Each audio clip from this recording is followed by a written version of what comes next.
Hello student, आज मैं आपके लिए लेके आई हूँ एनसीईआरटी हिस्ट्री की 6th क्लास की। एनसीईआरटी बहुत ही इम्पोर्टेंट होती है। जो स्टूडेंट सरकारी जॉब के लिए एग्ज़ाम की तैयारी कर रहे हैं उनके लिए एनसीईआरटी बहुत ही इम्पोर्टेंट होती है। आजकल एग्ज़ाम में जो भी सवाल पूछे जा रहे हैं वो एनसीईआरटी से आते ही आते हैं। इसीलिए एनसीईआरटी हर स्टूडेंट को ज़रूर पढ़नी चाहिए। मेरा मानना तो यही है कि एक बार एनसीईआरटी हर स्टूडेंट को पढ़नी ही चाहिए। एनसीईआरटी बहुत ही इम्पोर्टेंट है। आइए हम वीडियो को शुरू करते हैं। जो वीडियो में इम्पोर्टेंट रहेगा हम आपको वही पढ़ाएंगे। जो ज़्यादा इम्पोर्टेंट नहीं है हम उसको नहीं पढ़ाएंगे, क्योंकि अगर हम सब कुछ पढ़ाएंगे तो वीडियो ज़्यादा लॉन्ग हो जाएगा, जिस कारण आप इसको देख नहीं पाओगे। और हमारी कोशिश यही होती है कि हम वीडियो को शॉर्ट ही बनाएं, ज़्यादा लंबा ना बनाएं, जिससे आप उसको पूरा देख भी पाएँ। आइए हम वीडियो स्टार्ट करते हैं। नैनुआ का भोजन, ये इतना इम्पोर्टेंट नहीं है तो हम इसको नहीं पढ़ेंगे, और चाहे तो आप पढ़ सकते हो उसको। आइए मैं आपको दिखा देती हूँ। विभिन्न प्रकार के भोजन। आज हमें अपने भोजन का अधिकांश हिस्सा उगाई गई फसलों और पाले गए पशुओं से मिलता है। विभिन्न फसलों को उगाने के लिए विभिन्न जलवायु की आवश्यकता पड़ती है। जैसे धान की खेती के लिए गेहूं या जौ की तुलना में ज़्यादा पानी की ज़रूरत पड़ती है। इसीलिए हम देखते हैं कि किसान विशेष फसल विशेष क्षेत्रों में ही उगाते हैं। यही नहीं, पशुओं को भी अपने अनुकूल वातावरण की आवश्यकता होती है। उदाहरण के तौर पर हम देख सकते हैं कि सूखी और पहाड़ी जलवायु में मवेशियों की तुलना में भेड़ या बकरी अधिक सहजतापूर्वक जीवित रह सकते हैं।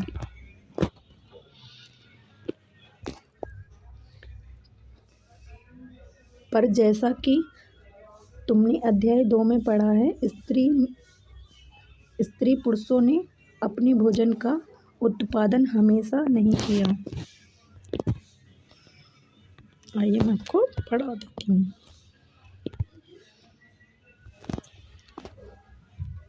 खेती और पशुपालन की शुरुआत।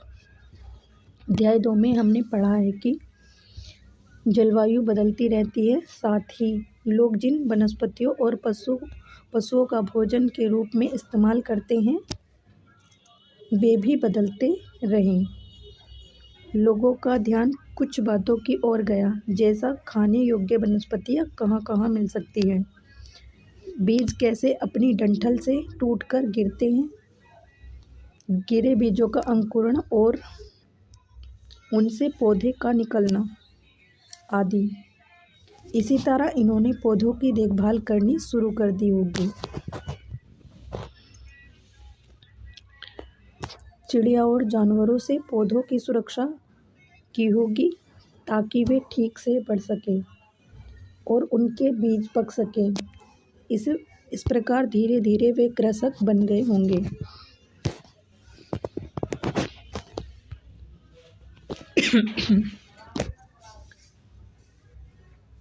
इस तरह लोगों ने अपने घरों के आसपास चारा रखकर जानवरों को आकर्षित कर उन्हें पालतू बनाया होगा।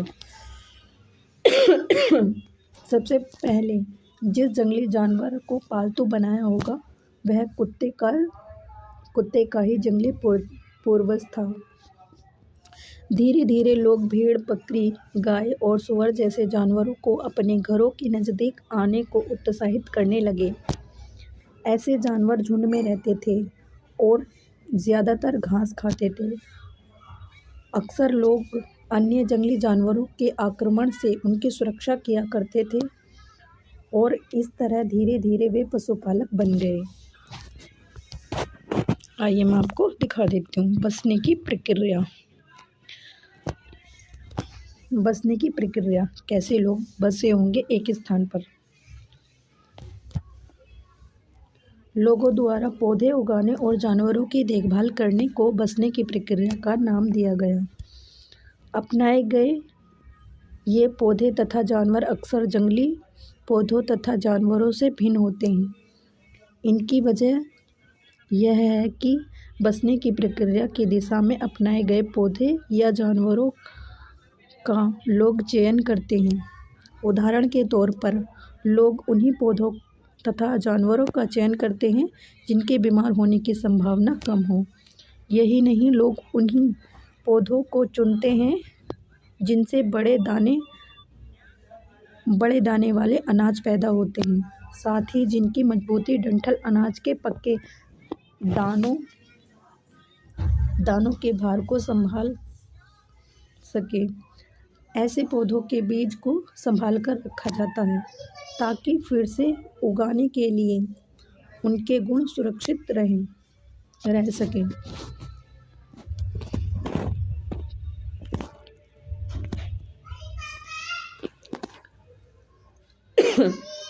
उन्हीं जानवरों को आगे प्रजनन के लिए चुना जाता है जो आमतौर पर अहिंसक होते हैं। इसीलिए हम देखते हैं कि पाले गए जानवर तथा कृषि के लिए अपनाए गए पौधे जंगली जानवरों तथा पौधों से धीरे धीरे भिन्न होते गए। मिसाल के तौर पर जंगली जानवरों की तुलना में पालतू जानवरों के दांत और सींग छोटे होते हैं।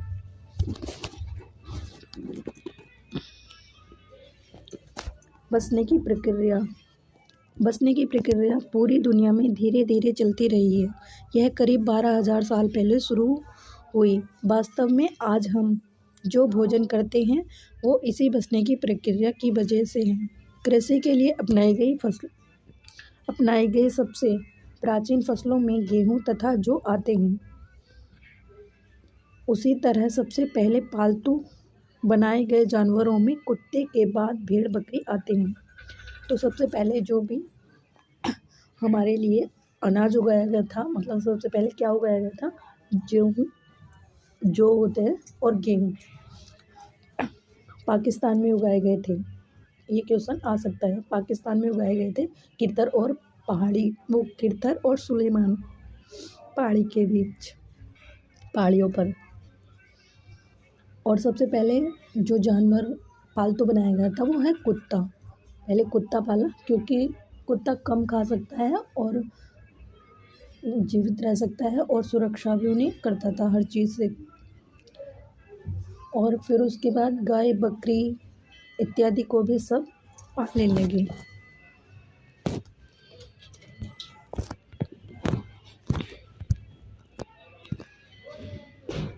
और एक क्वेश्चन ये भी आता है, इम्पोर्टेंट होता है कि आग की खोज कब हुई। तो पूरा पाषाण काल में आग की खोज हुई है, ये नोट कर लेना।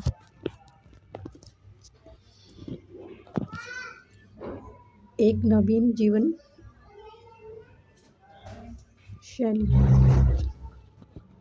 तुम किसी पौधे के बीज को बो कर देखो, तुम पाओगे कि इसे विकसित होने में कुछ वक्त लगता है।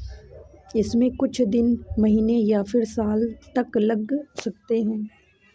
इसीलिए हम लोग पौधे उगाने लगते हैं तो उनकी देखभाल के लिए एक ही जगह पर लंबे समय तक रहना पड़ता था। बीज बोने से लेकर फसलों के पकने तक, पौधों की सिंचाई करने, खरपतवार हटाने, जानवरों और चिड़ियों से उनकी सुरक्षा करने जैसे बहुत से काम शामिल थे। कटाई के बाद अनाज का उपयोग बहुत संभाल कर करना पड़ता था।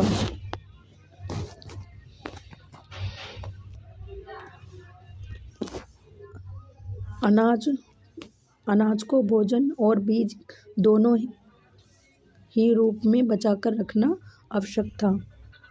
इसीलिए लोगों को इनके भंडार की बात सोचनी पड़ी। बहुत से इलाकों में लोगों ने मिट्टी के बड़े बड़े बर्तन बनाए, टोकरियां बुनी या फिर ज़मीन में गड्ढा खोदा अनाज रखने के लिए। बड़े बड़े बर्तन बनाए क्योंकि ऐसे तो है नहीं आप घर में ऐसे रूम में डाल देते हो, उसके जो चीज़ है तो उसके भरने के लिए भी कुछ चाहिए ना, तो उन्होंने टोकरियाँ बुनी बड़ी बड़ी और मिट्टी के बर्तन बनाए, उसमें रखा अनाज को। कुछ चीज़ें ऐसी होती हैं जो हम ऐसे खुले स्थान में नहीं डाल सकते, कुछ को डाल देते हैं। आइए हम पढ़ते हैं। जानवर, चलते फिरते खाग भंडार। जानवर बच्चे देते हैं, ये सभी को पता है, जिससे उसकी संख्या बढ़ती है। अगर जानवरों की देखभाल की जाए तो उनकी संख्या तो बढ़ती ही है, साथ ही उनसे दूध भी प्राप्त हो सकता है और भोजन का एक अच्छा स्रोत माना जाता है दूध को।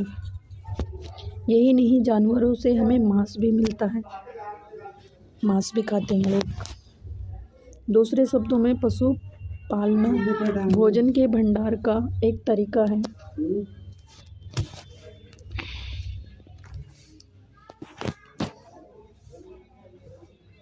आओ आरंभिक कृषकों और पशुपालकों के बारे में पता करें।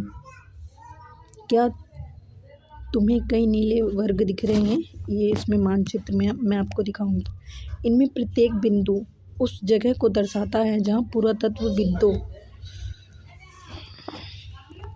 मैं आपको मानचित्र भी नीचे दिखाती हूँ, पहले हम इसको पढ़ लेते हैं। शुरुआती कृषकों और पशुपालकों से होने के साक्ष्य मिले, ये पूरे उपमहाद्वीप में पाए गए। इनमें सबसे महत्वपूर्ण पश्चिमोत्तर क्षेत्र में, आधुनिक कश्मीर में और पूर्वी तथा दक्षिणी भारत में पाए गए। वास्तव में ये निर्दिष्ट स्थान कृषकों और पशुपालकों की बस्तियां थी या नहीं, इसे जांचने के लिए वैज्ञानिक खुदाई में मिले पौधे और पशुओं की हड्डियों के नमूने का अध्ययन करते हैं। इनमें से रोचक जले हुए अनाज के दोनों अवशेष मिले हैं। ऐसा लगता है कि ये गलती से या फिर जानबूझकर जलाए गए होंगे। वैज्ञानिक इन अनाजों के दोनों की पहचान कर सकते हैं।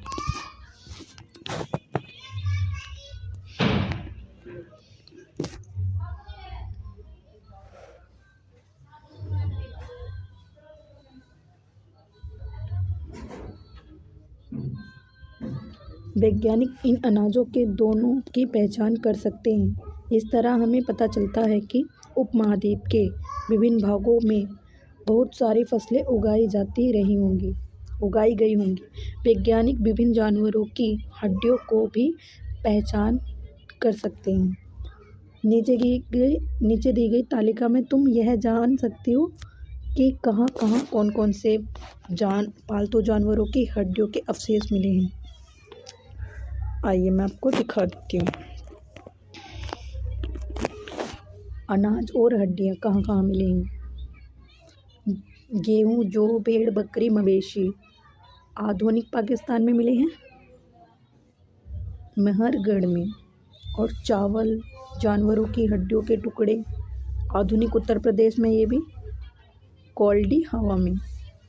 चावल, मवेशी, मिट्टी पर खुरों के निशान महागढ़ आधुनिक उत्तर प्रदेश है। ये भी गेहूं और दलहन गुफक्राल ये भी आधुनिक कश्मीर में है।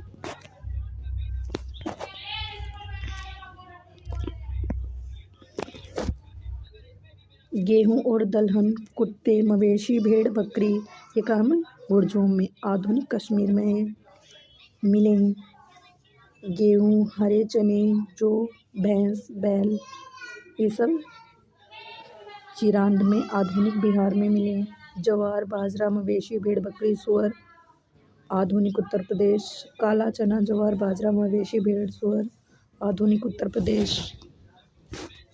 पेप्यपल्ली में मिले हैं।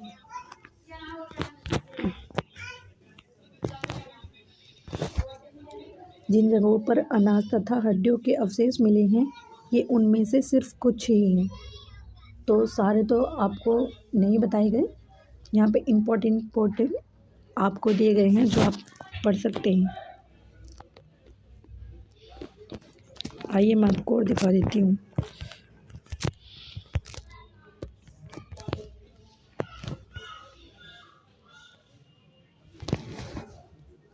स्थायी जीवन की ओर। पुरातत्वविदों को कुछ पुरास्थलों पर झोपड़ियों और घरों के निशान मिले, जैसा कि बुर्जहोम। वर्तमान कश्मीर में के लोग गड्ढे के नीचे घर बनाकर रहते थे, जिन्हें गर्तवास कहा जाता था। जो गड्ढा बनाकर वहाँ पर घर बनाकर रहते थे, उनको गर्तवास कहा जाता था। नीचे उनमें उतरने के लिए सीढ़ियाँ होती थी, जिससे उन्हें ठंड के मौसम में सुरक्षा मिलती होगी। पुरातत्वविदों को झोपड़ियों के अंदर और बाहर दोनों ही स्थानों पर आग जलाने की जगह मिली है।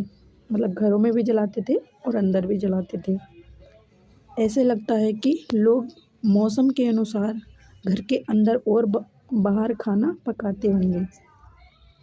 जैसे आज के टाइम में भी घर में भी बनाते हैं, बाहर भी बनाते हैं। जब खाना खाना है तो घर में भी बनाएंगे, बाहर भी बनाएंगे। पर आज के टाइम में ऐसे हम कहीं भी आग जलाकर नहीं बैठ सकते हैं। आजकल तो बहुत खतरा हो गया है। मतलब ऐसे रूम में आग थोड़ा ना जला लेंगे हम कहीं भी जाके, या कहीं रोड पे आग जला लेंगे, ऐसे नहीं होता है। पर पहले जला लिया करते थे। पहले का ज़माना ही अच्छा था। आइए और मैं आपको पढ़ा देती हूँ।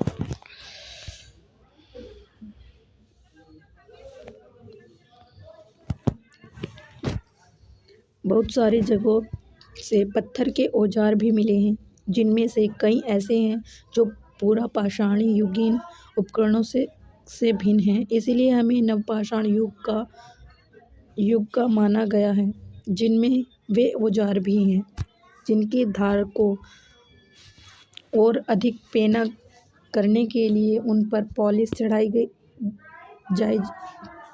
जाती थी। ओखली और मूसल का प्रयोग अनाज तथा वनस्पतियों से प्राप्त अन्य चीज़ों को पीसने के लिए किया जाता था।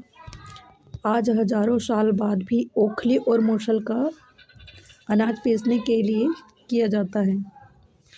आज भी ओखली जैसे कि गांव वगैरह में होता है प्रयोग। उसी तरह प्राचीन प्रस्तरयुगीन औजार का निर्माण और प्रयोग लगातार होता रहा होगा। कुछ औजार हड्डियों से भी बनाए गए होंगे। कुछ औजार जो हड्डियों से बनाए गए थे, लकड़ियों से भी बनाए गए थे।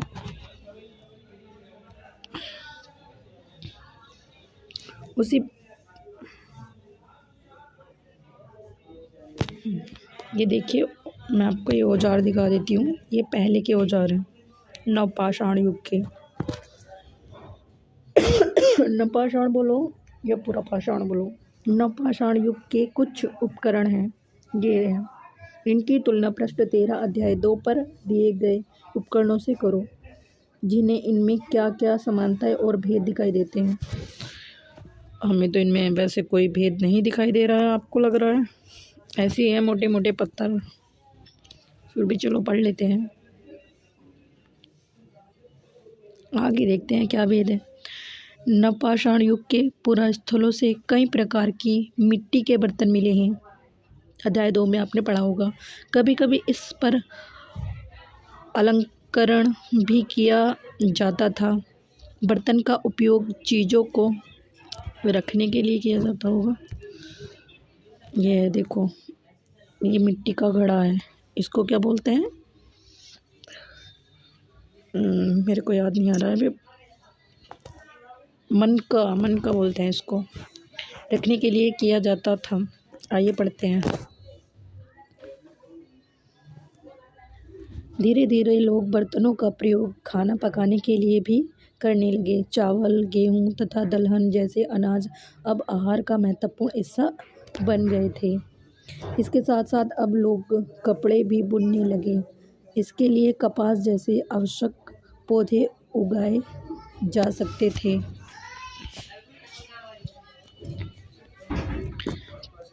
क्या ये परिवर्तन हर जगह एक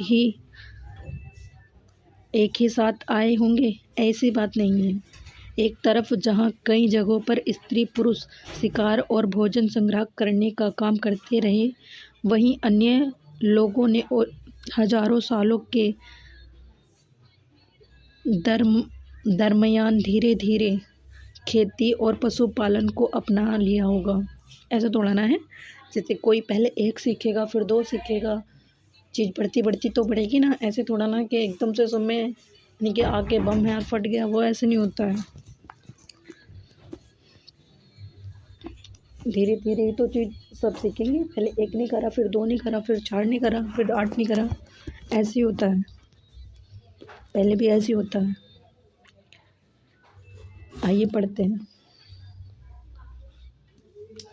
क्या ये परिवर्तन हर जगह एक साथ आएंगे? नहीं, ऐसा नहीं हो। नहीं, अन्य लोगों ने हजारों सालों के नहीं, ये पढ़ लिया हमने, आगे पढ़ेंगे।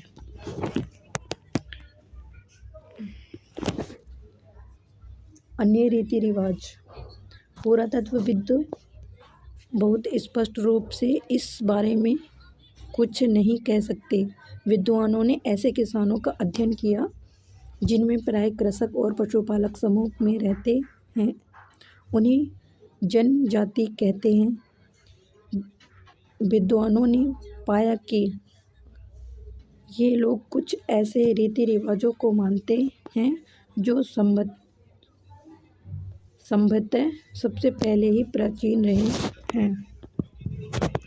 जनजाति, यहाँ से जनजाति का मतलब जनजाति बन गई, जैसे जो रहने एक जगह रहने लगे, उनका परिवार बढ़ने लगा, मतलब परिवार लोगों को जानने लगे, आपस में मदद करने लगे, तो यहीं से जनजाति वहाँ के बन गई। जनजाति प्राय जनजाति के लोग छोटी छोटी बस्तियों में रहते हैं। ज़्यादातर परिवार एक दूसरे से संबंधित होते हैं और इस तरह के परिवारों के समूह मिलाकर जनजाति का निर्माण किया जाता है। ये मैंने जैसे आपको बताया, परिवार बड़ा मतलब ऐसे होता है। जनजाति के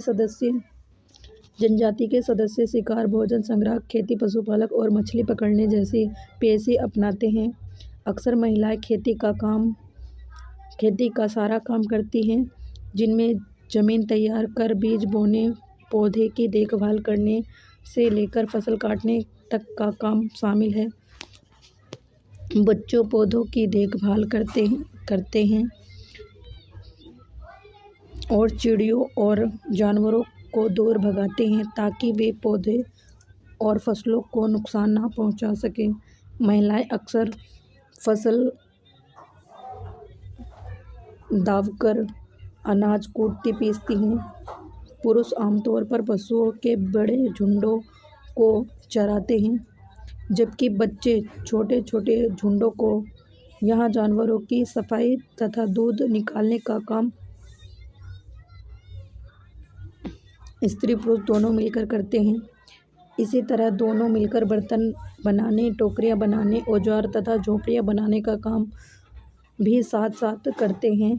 गाना, नाच और घरों की सजावट भी उनकी जिंदगी का एक अहम हिस्सा है।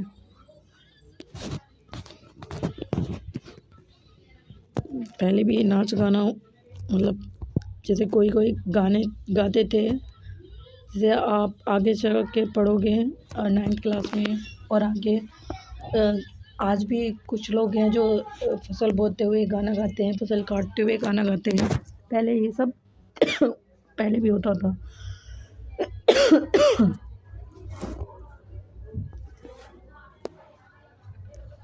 कुछ व्यक्तियों को नेता मान लिया जाता है। वे अपने अनुभवी वृद्ध व्यक्ति, नौजवान योद्धा या फिर पुरोहित हो सकते हैं। वयस्क महिलाओं को भी उसके ज्ञान तथा अनुभव के लिए विशिष्ट सम्मान दिया जा सकता है। जनजातियों की संस्कृति परंपराएं बहुत समृद्ध तथा विशिष्ट होती हैं, जिनमें उनकी भाषाएं, संगीत, कहानियाँ तथा चित्रकारी भी शामिल हैं। उनके अपने देवी देवता भी होंगे। जमीन, जंगल, घास के मैदान तथा पानीपुरी कुनबे की संपत्ति मानी जाती है।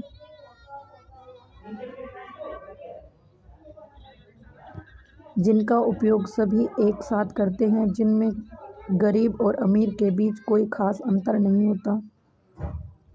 इसीलिए जनजातीय समाज अन्य समाजों से भिन्न होते हैं। इन अन्य समाजों के बारे में तुम आगे पढ़ोगे।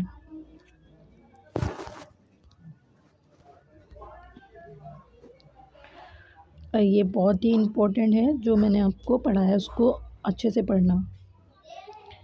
मेहरगढ़ में जीवन मृत्यु, पहले जीवन मृत्यु कैसे होते थे, आइए मैं आपको पढ़ा देती हूँ। यहाँ ईरान जाने वाले सबसे महत्वपूर्ण रास्ते बोलन दर्रे के पास एक हरा भरा समतल स्थान है, मेहरगढ़। संभवतः वह स्थान है कि यह जहाँ से स्त्री पुरुष ने इन इलाकों में सबसे पहले गेहूं का उत्पादन और भेड़ बकरी पालना सीखा। मेहरगढ़ पाकिस्तान में।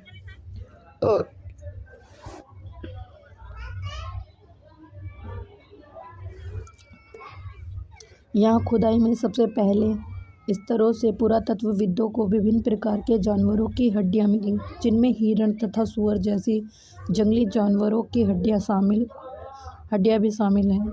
इसके बाद के स्तरों से भेड़ और बकरी की हड्डियाँ ज़्यादा मिली हैं।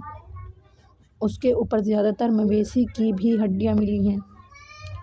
इससे ऐसा लगता है कि ये लोग मवेशियों को पालने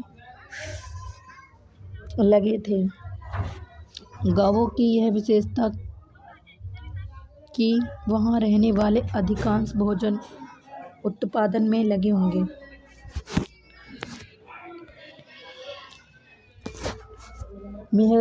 मेहरगढ़ में उनके अलावा चौकोर तथा आयताकार घरों के अवशेष मिली हैं। मेहरगढ़ में चौकोर और आयताकार घरों के अवशेष मिले हैं। आयताकार घर होते थे पहले और चौकोर। प्रत्येक घर के 4 या उससे ज़्यादा कमरे हैं, जिनमें से कुछ संभवतः भंडार के काम आते हैं। और पहले जैसे आजकल हम रोड पर घर का फ्रंट रखते हैं, पहले ऐसा नहीं होता था। पहले रोड से बचाकर घर बनाया करते थे, पीछे की तरफ घर का मुंह रखा करते थे। आजकल तो रोड की साइड ज़्यादा अच्छा होता है, आसानी होती है, अच्छा होता है। पर पहले ऐसे घर उल्टा सिस्टम होता था। घरों के दरवाजे जो होते हैं वो पीछे की साइड लगा दिए जाते थे। मेन रोड पे कोई नहीं बनाता था। आइए और आगे पढ़ाते हैं हम आपको।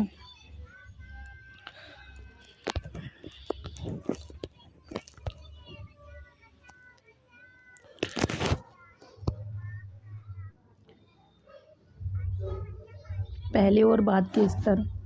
जब पुरातत्वविदों किसी जगह की खुदाई करते हैं तो वे कैसे समझाते हैं कि कौन से स्तर पहले के हैं और कौन से बाद के। इस चित्र को देखो। मान लो लोगों ने सबसे पहले समतल भूमि स्तर 4 पर रहना शुरू किया। आमतौर पर लोग जहाँ रहते हैं, घर टूटने पर दोबारा नहीं वहीं घर बना लेते हैं।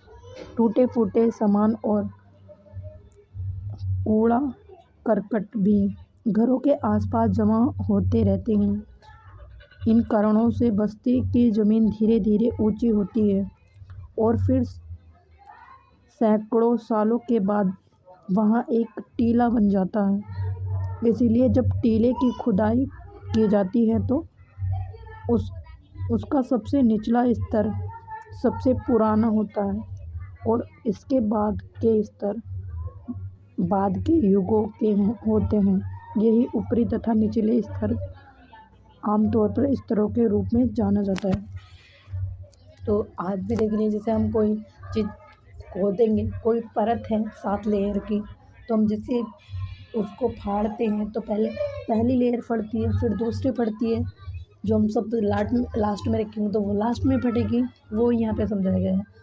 अब जैसे कि नीचे की मिट्टी है, फिर मिट्टी डल गई, फिर मिट्टी डल गई, इस वजह से इस कारण पता लगता है इस प्रक्रिया से। आइए मैं आपको और आगे पढ़ा देती हूँ। ये देखिए नक्शा, पहले ऐसे घर होते थे, ये 4 कमरे होते थे।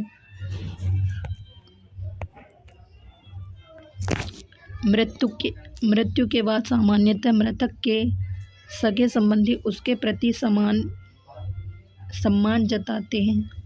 लोगों की आस्था है कि मृत्यु के बाद भी जीवन होता है, इसलिए कब्रों में मृतकों के साथ कुछ सामान भी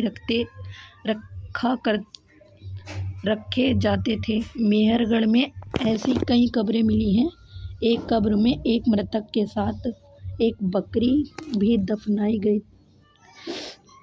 गया था।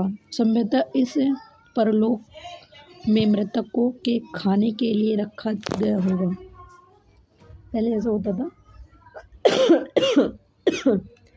जैसे कि कोई मर गया तो मतलब कोई अमीर था या गरीब था, कैसे पता लगता था?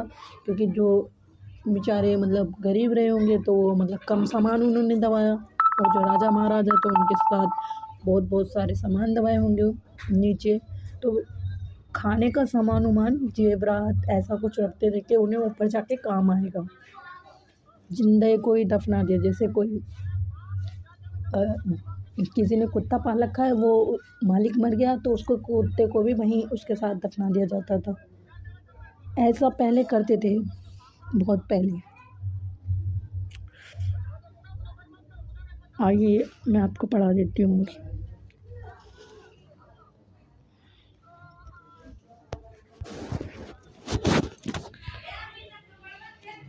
ये देखिए, ये है मृतकों के साथ सामान, एक बकरी, ये मतलब डाल दिया जाता था। मेहरगढ़ की कब्र का चित्र। क्या बकरी के कंकाल को पहचान सकते हो? ये है मनुष्य का, और ये भेड़ बकरी का है। ये रहा, 4 टांगे हैं ना इसकी। मेहरगढ़ का घर का चित्र देखो, मैंने आपको बताया था ऐसे होता था। ऐसे मेहरगढ़ के घर शायद ऐसे दिखते होंगे। तुम जिस घर में देख रहे हो उसके साथ इस घर की क्या सामान्यता है?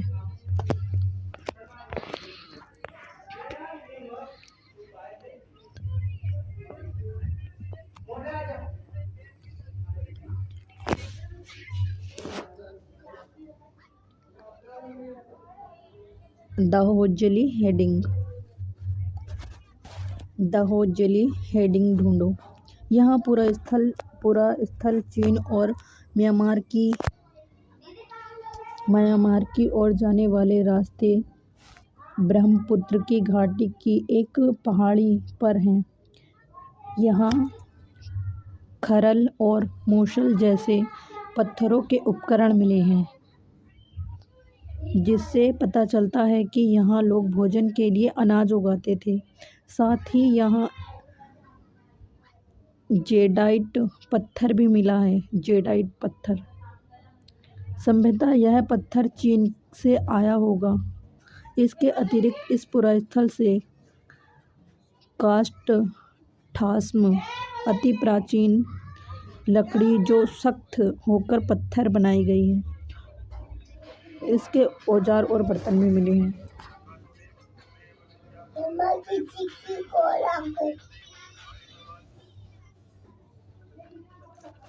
मैं आपको पढ़ा देती हूँ, कहाँ पढ़ रहे थे हम?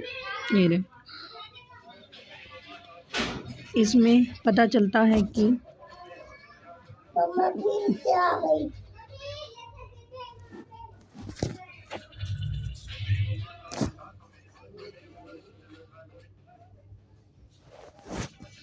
जहाँ लोग भोजन के लिए अनाज उगाते थे, साथ ही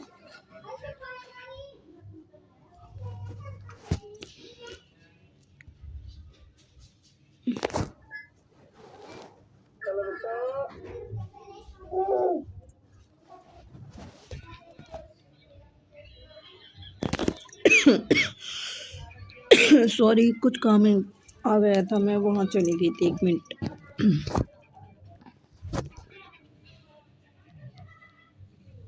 संविदा यह पत्थर चीन से आया हुआ। इसके अतिरिक्त यह पूर्वस्थल के कास्ट्रम के औजार और बर्तन भी मिले हैं।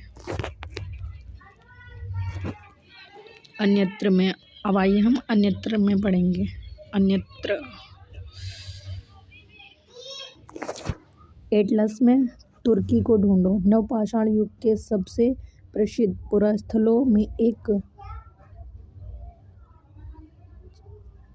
चताल हियुस्क तुर्की में है। यहाँ दूर दराज स्थानों से कई चीज़ें लाई जाती थी और उनका उपयोग किया जाता था, जैसा सीरिया से लाया गया चकमक पत्थर, लाल सागर की कौड़ी या मध्य सागर की सीपिया। ध्यान रहे कि उस समय तक पहिए वाले वाहन का विकास नहीं हुआ था। ये सब चीज़ें लाई गई तो पहिया बाद में आए हैं। लोग सामान खुद या जानवरों की पीठ पर लाद कर ले जाया करते थे। अगली वीडियो में हम आपको इनके क्वेश्चन आंसर भी करा देंगे। चाहे तो आप इम्पोर्टेंट मतलब जो स्टूडेंट सरकारी जॉब के लिए तैयारी कर रहे हो तो उनको तो इम्पोर्टेंट ही होता है, उनको तो सारा कुछ नहीं पढ़ना होता है, उसके लिए हम अलग से वीडियो बनाएंगे। हमारे चैनल पर यूपीएससी से रिलेटेड वीडियो ही मिलेगी। सबसे पहले हम एनसीईआरटी पढ़ा रहे हैं, तो 6 से 12 तक की हिस्ट्री की एनसीईआरटी हमारे चैनल पर मिल जाएगी आपको। तो आप हमारी वीडियो अगर अच्छी लगे तो हमारे चैनल पर जाकर देख सकते हैं। ओके, धन्यवाद।